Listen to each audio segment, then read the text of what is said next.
V večini primerov zbolijo za multiplo sklerozo mladi ljudje, polni energije, elana. Kako se soočiti s kronično boleznijo, kot je multipla skleroza? Ja, to sigurno ni neko preprosto vprašanje, ne. Predvsem gre tukaj najprej za to, s čim se sploh soočajo, ker je to taka negotova bolezen. Ne vemo niti poteka, za posameznika se ne ve, kako bo potekala bolezen, kako hudo bo, a ne. Tako da ali bo zdravje res izgubljeno, ali bo potekala bolezen bolj benigno, a ne, z manj težav. Je pa sigurno to nek daljši proces, kjer se vsak vpraša, zakaj glih meni, a ne, zakaj zdaj, a ne, zakaj multipla skleroza.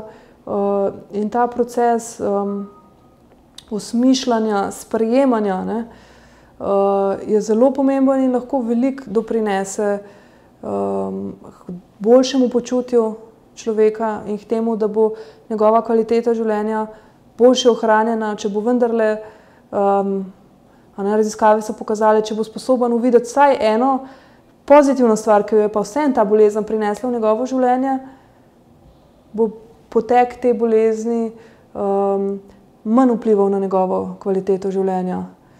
Velikokrat ljudje tudi povejo, da so si uspeli na nov način ovrednotiti stvari v življenju, ne.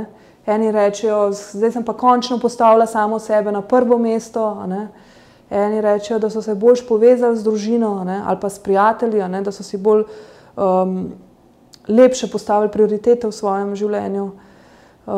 Eni tudi govorijo, da so dobili, ne vem, globlji odnos z Bogom, različne stvari, a ne.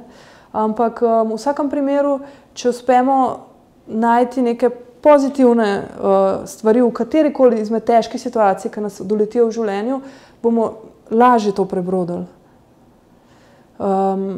Bi pa težko tukaj povedala prav nek recept, ker je to pa vseeno za vsakega človeka zelo specifično, ne. Ne vem, nekaj se lahko zgodi mlademu športniku ali pa nekemu človeku, ki je mogoče razvija nekaj na področju dela, ne vem, vsak človek doživlja različne izgube, različen proces ima tudi zelo različno podporo v ozadju, ne. Ta podpora družine in prijateljev, ne, svojcev, se izkaže za zelo pomemben faktor pri tem, kako težko je iti skozi ta proces.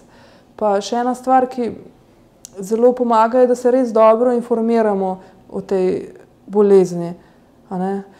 In te dobre informacije pogosto pridejo tudi iz stika z drugimi obolelimi za multiplo sklerozo, ne. Je pa res, da mi opažamo, da se zelo veliko bolnikov temu na začetku izogiba. Tudi ni smiselno človeka siliti v nekaj takega, veste, ker če vidi bolnike z ne vem kako napredovalo boleznijo, ki mogoče njegova nikoli ne bo toliko napredovala, je to za njega lahko velik šok.